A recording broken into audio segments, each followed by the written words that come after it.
मी बोरकर गुरुजी, विश्व ज्योतिषाचार्य, ब्रह्मांड ज्योतिष कार्यालय, मुक्काम पोस्ट रावेर, जिल्हा जळगाव. रावेरचा पिनकोड नंबर आहे 425508 आणि माझा मोबाईल नंबर आहे 9850015558. मोबाईल नंबर आणि व्हॉट्सअप नंबर एकच आहे, 9850015558. 11 एप्रिल 2026 रात्रीचे 11 वाजलेले आहे.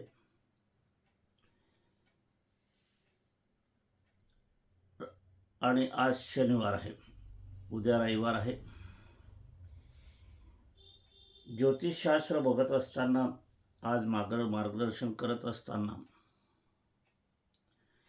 माझी पत्नी स्वर्गीय सौ निर्मलाबाई बोरकर यांना अभिवादन करूया आणि आजच्या कार्याला सुरुवात करूया. ब्रह्मांड ज्योतिष कार्यालयाची कुठेही दुसरी शाखा नाही. माझ्या मार्फत कुणीही मार्गदर्शन करत नाही, मी स्वतः करतो. आपले संस्कृतीविषयी मी काल जे बोललो गप्पा टप्पाच्या स्वरूपात, त्याच्याविषयी मला अनेक आज फोन आले, म्हणजे काम करूच दिलं नाही मोबाईलवाल्यांनी, व्यक्तींनी, असं म्हणायला हरकत नाही. मला खूप आनंद झाला आज की पुष्कळ लोकांनी माझ्याशी संवाद साधला, मनोगत व्यक्त केलं, माझे विचार त्यांना आवडले. आज म्हणजे मी जाम खुश आहे. परंतु या जाम खुश असण्यामध्ये, आनंदामध्ये माझी पत्नी नाही आहे, हे दुःख तेवढंही आहे. परंतु हे त्यांचंच कार्य मी सुरू ठेवत आहे, म्हणून हे मला समाधान प्राप्त पण आहे.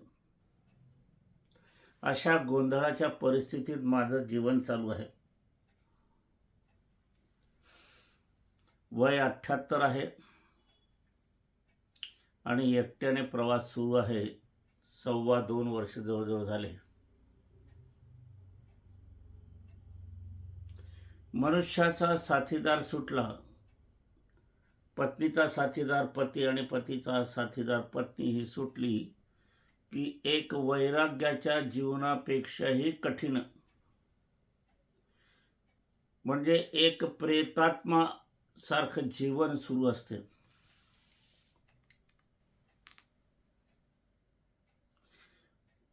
हे सगळेजण पाहतात, घरात पाहतात, बाहेर पाहतात, जनसमूहात पाहिलं जाते. परंतु या आपल्या दुःखात सहभागी होणारे आणि दुःख ऐकणारे, समजून घेणारे फार क्वचित असतात.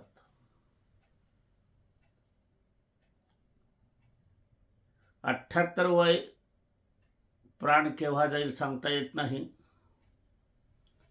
मग तो 12च्या नंतर जाईल का 12च्या अगोदर जाईल, मग पहिला दिवस धरला जाईल का दुसरा दिवस धरला जाईल, हे माझ्या नशिबात नाही. त्याविषयी प्रश्नचिन्ह. आणि मग इथूनच जी प्रक्रिया सुरू होते. माझी पत्नी गेली, स्वर्गवासी झाली, तिचे परिणाम मला भोगावे लागत आहे. म्हणजे व्यक्ती गेली की परिणाम होतात, हे निश्चित.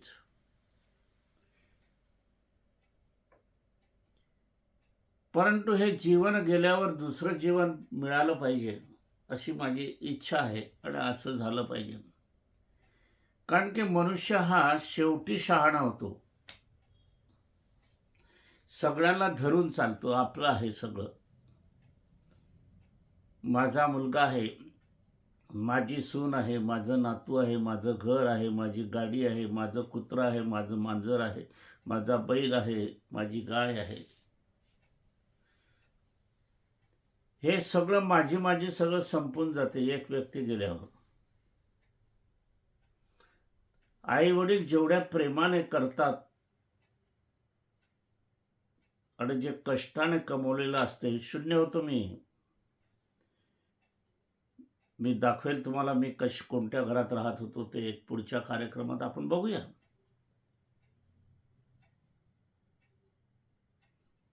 आणि ह्या शून्यातून विश्व निर्माण केलं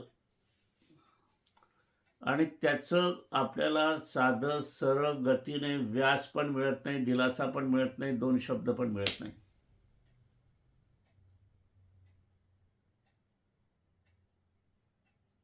आणि मग इथे आपण जे केलेलं आहे शहाणपण इथे संपते आणि मूर्खपणा सुरू होतो.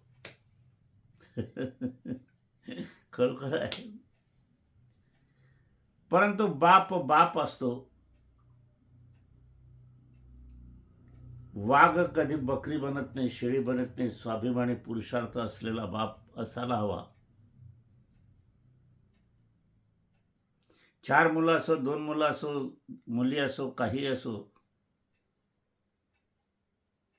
मदतीची याचक बनून आईवडिलांनी राहू नये. अपेक्षा पण करू नये. माझा कर्मगतीवर अवश्य भरोसा आहे. मी जसं करेल तसं मला मिळेल. जे घरातील इतर आहे जे तसं करतील तसं त्यांना मिळेल. कालचा व्हिडिओ जो झाला तो आपली संस्कृतीविषयी फार सुंदर व्हिडिओ लोकांना आवडला. आजचा विषय तो नाही आहे. आजचा विषय आपण ज्योतिषशास्त्राच्या पद्धती अनुसारच घेणार आहोत. बुध ग्रहाचं परिवर्तन झालेलं आहे, होत आहे. प्रत्येक ग्रह हा चलित अवस्थेत असतो, फिरत असतो. सूर्य स्थिर आहे. पृथ्वी फिरत असते पण स्वतःच्या आसाभोवती फिरत फिरत सूर्याच्या भोवती फिरते. आणि चंद्र हा पृथ्वीचा उपग्रह असल्या कारणाने तो पृथ्वीभोवती फिरतो. बाकीचे ग्रह फिरतात आणि शेवटी शनी ग्रह आहे. एका राशीतून दुसऱ्या राशीत ज्या वेळेला एखादा ग्रह प्रवेश करतो त्याला राशी परिवर्तन असं म्हटलं जाते. काही 13 महिन्यांनी परिवर्तन होते, काही 18 महिन्यांनी होते, काही 2.5 महिन्यांनी होते, चंद्रासारखं 2.25 दिवसांनी होते. ठराविक काळ आहे परिवर्तनाचा. ठराविक गती आहे प्रत्येक ग्रहाला. आणि याच्यातही काही अस्तंगत ग्रह होतात, वक्री होतात, मार्गी होतात. हे पण गणित ज्योतिषाला आलं पाहिजे. ज्योतिषशास्त्र एक गणितीपेक्षा कठीण आहे. मेडिकल शास्त्र, वैद्यकीय डॉक्टर, MD होणं हे सोपं आहे. त्याच्यापेक्षा या ज्योतिषशास्त्राच्या गणितात 7 पिढ्या गेल्या तरी येणार नाही इतकं आहे. माझी पत्नी माझ्यापेक्षा विद्वान होती, हुशार होती, ज्ञानी होती, पंडित होती, शास्त्री होती. ती मेडिकलच्या सान्निध्यातून गेल्यामुळे माझं तर नुकसान त्यांनी केलंच, पण संपूर्ण विश्वाचं नुकसान त्यांनी केलेलं आहे. एक थोर, एक मातृत्व लाभलेली, एक सौभाग्यवती असलेली, एक कन्या असलेली, एक आजी असलेली, एक पणजी असलेली, भाग्यवान असलेली, केवळ स्वार्थतेच्या हेतूने मनुष्य कसा स्वार्थी आणि राक्षसापेक्षा कठीण असतो हे मी अनुभवच घेत आहे. आता कर्मगतीचा हिशोब होईल. कर्मगतीचा हिशोब करणं आपल्या हातात नाही. कर्मगतीची शिक्षा देणं, कर्मगतीचे परिणाम करणं, कर्मगतीच्या नुसार काही वेगळं होणं हे आपल्या हातात नाही. ते कर्मगती करेल. आपण बघूया. आता बुधग्रह ज्या वेळेला येतो, आता बुधग्रह परिवर्तन झालेला आहे म्हणून आपण बुधग्रहाविषयी बोलतो आहोत. बुध हा मुख्य ग्रह आहे ज्योतिषशास्त्रात. प्रत्येक ग्रह मुख्य आहे. बुध हा गणेशा संबंधित आहे, बुद्धिकारक. बुध हा चांदीचा धातूचा कारक ग्रह आहे. बुध हा कासे धातूचा कारक ग्रह आहे. बुध हा हिरव्या फळांचा कारक ग्रह आहे. बुध हा बुद्धीचा कारक ग्रह आहे. बुध हा मेंदूचा कारक ग्रह आहे. बुध हा त्वचेचा कारक ग्रह आहे. बुध हा तुमचा पोटाचा कारक ग्रह आहे.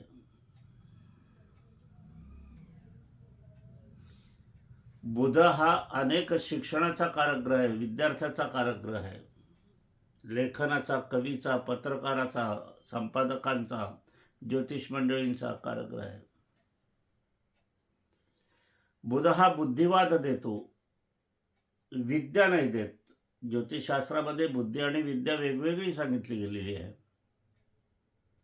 विज्ञानासारखं नाही आहे अळमधळम काम. विद्या ही सात्विक विचाराची असते, बुद्धी ही व्यवहारी असते. अनेक डॉक्टर म्हणतात आम्ही करोडो रुपये खर्च केलाय, मग कसे काढणार? मग वाममार्गाने काढणार आहात का? लोकांचा जीव प्राण घेऊन काढणार आहात का? आवाच्या सवा फी आकारून काढणार आहात का? का तसा परवाना मिळाला आहे का? कोणी बोलतच नाही याविषयी. मला एक डॉक्टर आणि डॉक्टरेट भेटल्या होत्या, म्हणजे तुमच्या बाईंच्या नशिबात तसं होतं. पहा किती बेशरमची गोष्ट आहे. म्हटलं मी आता तुमचा सुरा खुपसतो पोटामध्ये, तुम्ही म्हणाल का की तुमच्या नशिबात होतं म्हणून मी खुपसला? कायदा मला काही शिक्षा देणार की नाही देणार? पोलीस केस होणार की नाही होणार? कोर्ट कचेरी होणार की नाही होणार? का तुम्ही म्हणाल की माझ्या नशिबात होतं म्हणून गुरुजींनी मारलं? तेव्हा त्यांची बोलती बंद झाली. म्हणजे किती निर्लाजरेपणा आहे सांगण्याच्या बाबतीत. माझे नातू मेडिकल शिकताय, MBBS झाले आहे, एक दुसरा BDS झालेला आहे, तोही MDS करतोय, हा बी MD करणार आहे. त्यांना माझं सांगणं आहे, सेवेसाठी तुम्ही डॉक्टर व्हा, पैसे मिळवण्यासाठी डॉक्टर होऊ नका. तुम्हाला जे पद मिळणार आहे त्या पदासाठी तुम्ही जी शपथ घेणार आहे त्या शपथेला बांधिलकी राहा. माझे वडील प्रख्यात वैद्य होते, पण संपूर्ण आयुष्यात घर विकत घेऊ शकले नाही. सगळं जसं मिळेल तसं, कोणी गिलके टाकून दे, कोणी भोपळे टाकून दे, कोणी मेथीची जुडी टाके, कोणी भुईमुगाच्या शेंगा टाकून देत. हीच त्याची फी. 3 पुढ्यात दुरुस्त करणारे माझे वडील कुठलीही सोनोग्राफी नाही, कुठलीही रक्तलघवी तपासणी नाही, नाडीवर बोट ठेवलं की सगळं संपूर्ण शेंडीपासून पायापावतं त्यांना समजत होतं. RMP साधे वैद्य. 3 पुड्या औषधाच्या घ्या, उद्या येऊ नका असं सांगणं, आणि उभ्या हयातीत त्यांनी औषध घेतलं नाही, आणि उभ्या आयुष्यात एकही मरण मृत्यू आला नाही, आणि आजच्या डॉक्टरांच्या याच्यात मोजावर प्रगती झाली आहे. तर हा बुधग्रह असा व्यवहारीपणा जर आला प्रत्येका व्यापार गणात, शिक्षणामध्ये, नातेसंबंधामध्ये, तर तो व्यवहारीपणा करतो. आई वडिला सुद्धा व्यवहारीपणा करतात. बुध हा कुत्सित कुयोगात असला तर, आणि बुध उच्चित असला तर नाही. गणपतीचा कारकग्रह बुध आहे, मग तो अनुचित कसा असेल? तो योग्यच आहे. परंतु तो कुंडलीमध्ये कोणत्या भावात कसा आहे हे आपल्याला बघायला, त्याप्रमाणे त्याचे परिणाम वेगवेगळे होतात. बुधाचं परिवर्तन प्रत्येक राशीवर काय काय परिणाम होणार आपण हे आज बघणार आहोत. हा मुख्य मार्गदर्शनाचा विषय आहे आपला. बुध ग्रह राशी परिवर्तन. कुंभ राशीतून मीन राशीत बुध ग्रहाचा राशी परिवर्तन आता होत आहे. जेव्हा एका ग्रहाचे एका राशीतून दुसऱ्या राशीत प्रवेश होतो त्यास ग्रह राशी परिवर्तन म्हटले जाते. आता पाहिजे तो बुध ग्रह हा कुंभ राशीत 3 फेब्रुवारी 2026 ला आलेला होता, व 26 फेब्रुवारीला तो वक्री झालेला होता. 2 मार्चला बुधग्रह अस्तंगत झाला होता. नंतर वक्री होऊन 12 तारीख मार्च महिना बुधग्रहाचा उदय झालेला होता. दिनांक 21 मार्चला पुनश्च बुध मार्गी झाला आणि आता दिनांक 10 व 11च्या मध्यरात्री, आता आपले 11 रात आहे म्हणजे बुध हा मीन राशीत निघून गेला. मध्यरात्री 25:16 कुंभ राशीत तर प्रवेशाचा हा बुध 23 एप्रिलला सकाळी 6:53 मेष राशीत प्रवेश करणार आहे. आता तो मीन राशीत गेलेला आहे आणि प्रवेश करतो आहे तो केव्हा, तर 30 एप्रिलला मेष राशीत जाणार आहे. मात्र आज तो मीन राशीत आहे. 1 मेला बुधाचा अस्त होत आहे. बुध ग्रह हा बुद्धीचा कारक ग्रह आहे. श्री गणेशाचा संबंधित ग्रह हा मानला जातो. बुध फळ बागायतदार, जी फळं आहे विविध प्रकारची फळं, पण ती कच्च्या अवस्थेत, पिकलेल्या अवस्थेत नाही. पिकलेल्या अवस्थेत गेली, गोड झाली, मधुर झाली, ते की गुरु संबंधित होतात. किती बारीक विचार ज्योतिषशास्त्रात. कच्चं फळ, हिरवा लिंबू बुध ग्रहात, पिवळा लिंबू हा गुरु ग्रहात, कच्ची कैरी बुध ग्रहात, पकलेला आंबा गुरु ग्रहात. आता बुध ग्रह हा बुद्धीचा कारक ग्रह, श्री गणेशाच्या संबंधित ग्रह मानला जातो. फळबागायतकारक, पोटासंबंधित आरोग्याच्या दृष्टीने, त्वचा संबंधित, धातूच्या दृष्टीने चांदी धातूचा, आवळा, मेहंदी, खस, तैलीय पदार्थ, आवळ्याचं तेल, खसचं तेल, मेहंदीचं तेल या रूपात गणलं जाते. हिरवी सर्व फळं, उपधातू कासं आहे. तांब जस्त आणि त्यात कथील मिसळलं की कासं तयार होते. कासं हा मूळ धातू नाही, हा मिश्रित धातू आहे. काशाची झांज, काशाची घंटा मधुर आवाज देते, नाद देते. काशाच्या ताटात जेवण करणं म्हणजे आपल्याला महादेव प्रसन्न होणं सारखं आहे. ज्यांची कन्या राशी आहे, ज्यांची मिथुन राशी आहे, त्यांनी काशी ताटात जेवावं किंवा चांदी ताटात जेवण करावं. लेखक, कवी, लेखन करणारे, ज्योतिष, पुजारी, गुरुजन कारक संबंधित बुधग्रह आहे. आता या ठिकाणी लेखक, कवी, लेखन करणारे, वार्ताहर, संपादक ही मंडळी बुध ग्रहात येते. परंतु ज्योतिष आणि पुजारी मंडळांना बुध गुरुचा संयोग लागतो, तेव्हा तो त्यांचा कारक ग्रह होतो. बुध प्रिंटिंग प्रेस, फोटोग्राफी अशा अनेक बाबी संबंधित असणारा बुध ग्रह फार महत्त्वपूर्ण जीवनात परिवर्तन करीत असतो. अशा ग्रहाचे राशी परिवर्तन कुंभ राशीतून मीन राशीत प्रवेश करताना व 30 एप्रिल पायतो त्याचे वास्तव्य मीन राशीत राहणार आहे. म्हणून हे भविष्यवाणी माझी 30 एप्रिल पावतर हे लक्षात घ्यावं. याविषयी राशीनुसार परिवर्तनाचे परिणाम कसे कसे होणार हे बघायला मिळतात. एखादा सत्पुरुष आपल्या पायरी जवळून गेला, आपल्या दाराजवळून गेला, आपल्या मोहल्ल्यातून गेला तर वातावरण हे शुद्ध वातावरण होते. आणि एखादा गुंड गेला, पुंड गेला, भ्रष्टाचारी गेला, बलात्कारी गेला, अनैतिक खाणारा पिणारा गेला तर वातावरण दूषित होते. ज्योतिषशास्त्रात इतकं सांगितलं आहे की आपण शाकाहारी आहो आणि आपल्या जवळ जर मांसाहारी व्यक्ती बसला तर परिवर्तन कसं होते पहा. शाकाहारीचे परिवर्तन त्या मांसाहारी व्यक्तीवर होणार नाही, मांसाहारी व्यक्तीचं दूषण मात्र शाकाहारी व्यक्तीवर होईल. सोनं हा धातू घट्ट आहे, त्याचे अणू चिकटलेले आहे एकमेकाला. परंतु चांदी हा धातू सैल आहे, अणू ठिसूळ आहे. चांदी तुम्ही खतामध्ये दाबून दिली, जमिनीत दाबली तर त्याचा काही वर्षानंतर भुगा होतो आणि सोनं दाबलं तर भुगा होत नाही पिढ्यानं पिढ्या. एका बोटामध्ये तुम्ही चांदीची अंगठी घाला, दुसऱ्या बोटात सोन्याची अंगठी घाला, परिवर्तन पहा महिन्याभरात. त्या चांदीचे कण त्या सोन्याच्या अंगठीवर चढलेले तुम्हाला दिसतील आणि तुम्ही म्हणाल की त्या सराफाने फसवलं, सोनाराने फसवलं. असे काही असतात परिणाम करून घेणारे. परंतु असं आहे की त्याला ते ज्ञान नाही ना त्या माणसाला. त्याला एवढंच माहीत आहे की खोटं दिलं, कारण तो स्वतः खोटा आहे.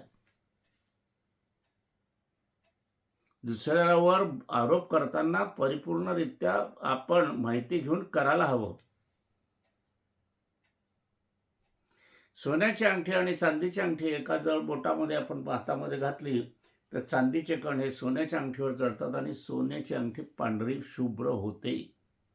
घालून बघा, प्रयोग करा. आता आपण मेष राशी, पहिल्या नंबरची राशी स्वामी मंगळाईचा. आता मीन राशीमध्ये बुध येणार आहे, म्हणजे या राशीला 12वा बुध आहे वयस्थानात. 3 व 6चा अधिपती हा आहे व मेषेच्या वैभवात विराजमान आहे. मी बोललो अगोदर, लेखी व्यवहारात चुका होतील म्हणून सांभाळून करा. विद्यार्थी वर्गात अडचणीचा राहील. विद्यार्थ्यांनी विद्याभ्यासात जोर द्या.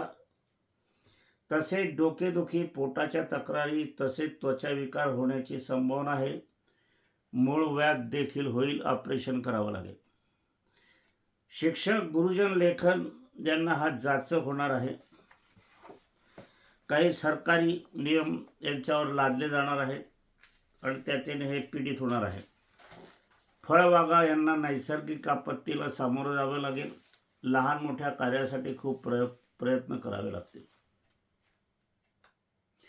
आता वृषभ राशीत 11वा बुध, तो पण मीन राशीत, व गुरु हा फलित असताना विद्यार्थी वर्गात अपेक्षित यश तर मिळेल, पण भरपूर यश मिळेल. स्पर्धा परीक्षेत पण यश मिळेल. फ्रूट विक्रेते यांना अधिक नफा मिळेल. त्वचा विकार, डोकेदुखी, पोटाचे आजार किंवा ऑपरेशन झाले तर आराम पडेल. आपण लवकर निरोगी व्हा. चांदी, कासे याचे भाव वाढतील, यांना फायदा होईल वृषभ राशीवाल्यांना. त्यानंतर तिसरी राशी मिथुन राशी, जिचा स्वामी बुधच आहे.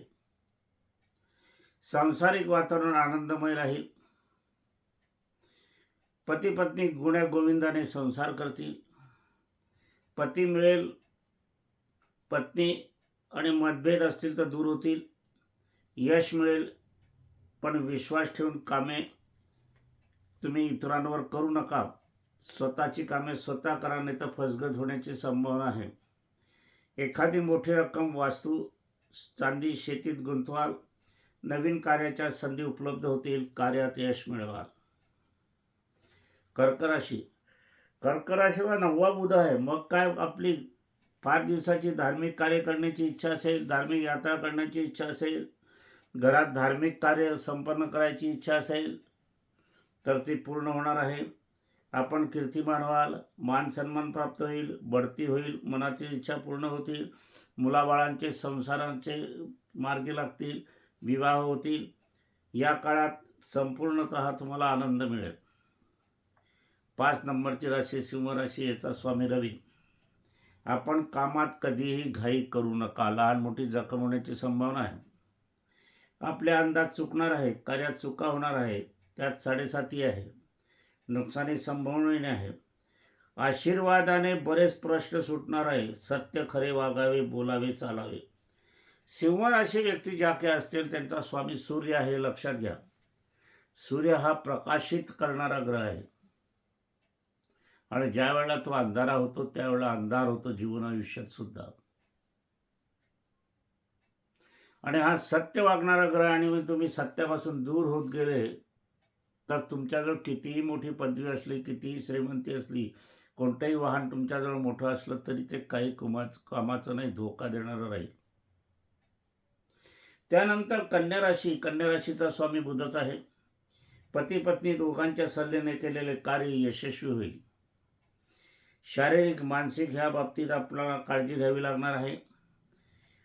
प्रत्येक सांसारिक कामात यश मिळवाल. घरात पाहुणे मंडळी येणार आहे, ती भाग्यकारक ठरतील. मुलाबाळांचे विवाह ठरतील. तुळा राशी 7 नंबरची शुक्रस्वामी, बुध ग्रहाचा मित्रग्रह. पोटाच्या व्यथा, मूळव्याध, ऑपरेशन, डोक्यावर आघात पडण्याची संभावना. सासू सासरेसोबत, सुनांनी व आईवडिलांनी सोबत, मुलांनी सोबत राहिल्यास मोठ्या प्रमाणावर भाग्याचा उदय होईल. अनुभव घ्या. त्यानंतर वृश्चिक राशी, 8 नंबरची राशी, स्वामी मंगळ बुधग्रहाचा शत्रुग्रह, पण एकदम झकास असा काळ यांच्याजवळ आलेला आहे. बुधग्रह यांच्यावर मेहरबान होणार आहे.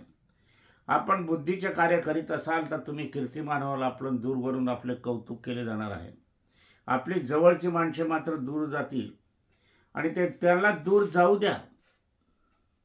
त्यांना जवळ आणण्याचा प्रयत्न करू नका, कारण पुण्याची वाटेकरी आपल्याला नको पाहिजे आहे. पुण्य आपण एकट्याने कमवायचं आहे. आतापर्यंत पुष्कळ झालं.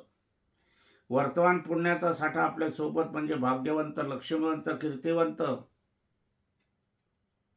असे आपण असणार आहे. लक्ष्मी नारायण म्हणजे पती पत्नीचा जोडा असल्यास तुम्ही लक्ष्मीनारायण होणार, आणि अन्यथा एकटे असाल तर कुबेर ते भांडार तुमच्याजवळ असणार, तुम्ही होणार.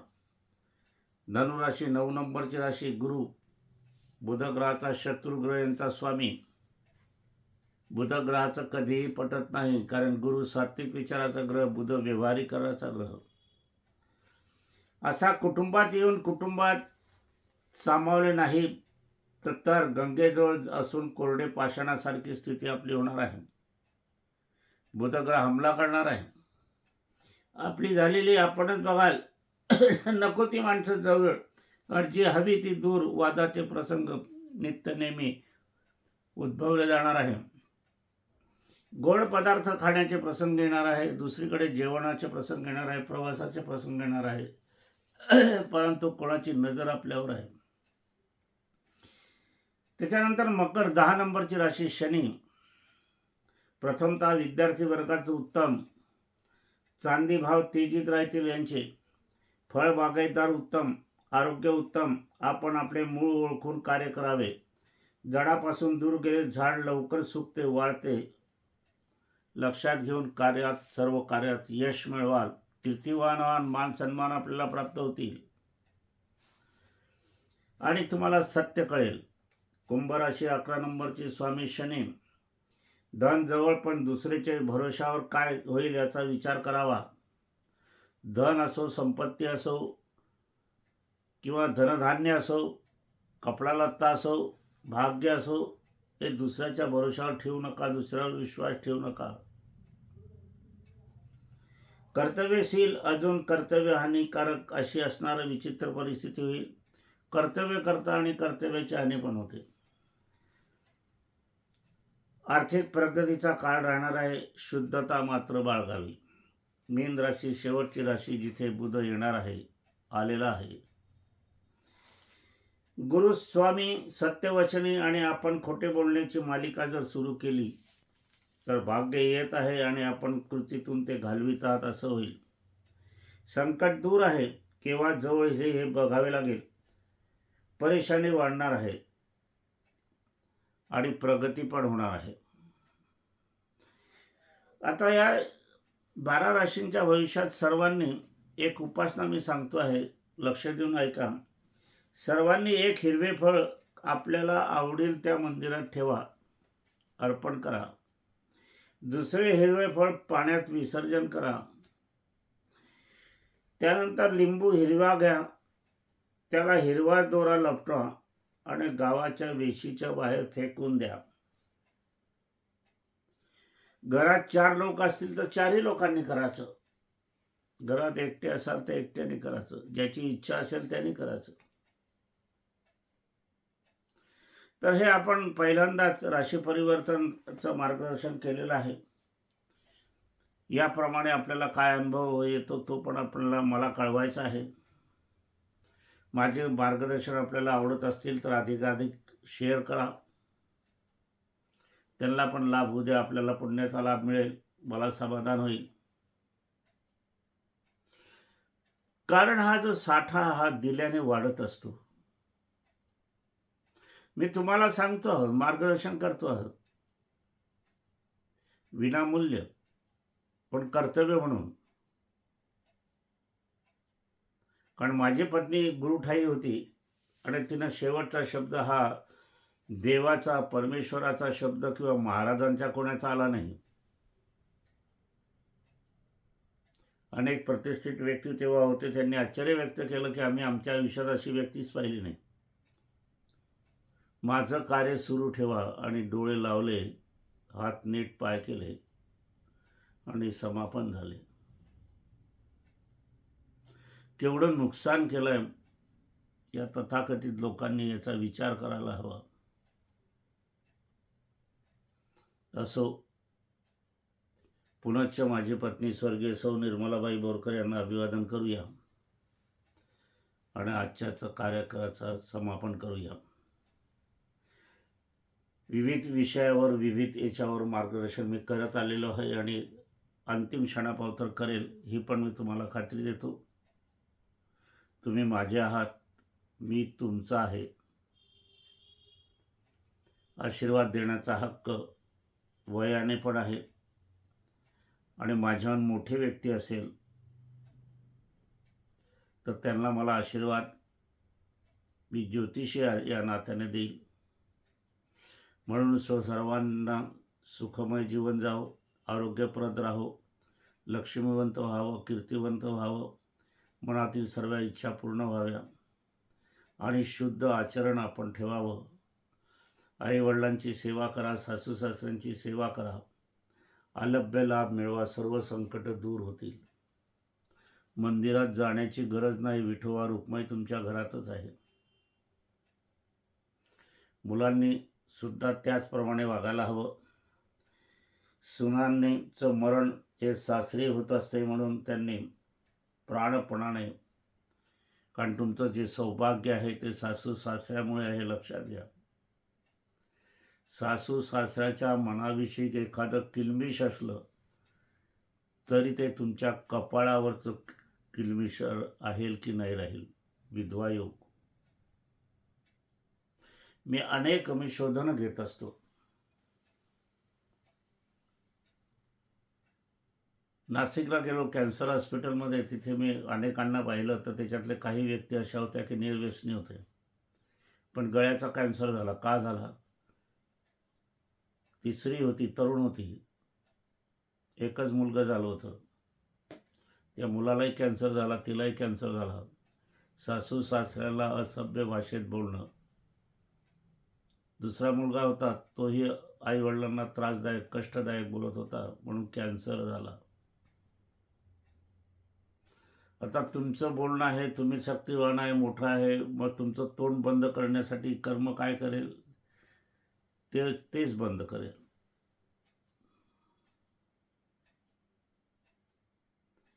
असो, आता ज्याच्या बुद्धीचा प्रश्न आहे. पुनश्च माझी पत्नी स्वर्गीय सौ निर्मलाबाई बोरकर यांना अभिवादन करूया आणि आजच्या कार्याचं समापन आपण करूया.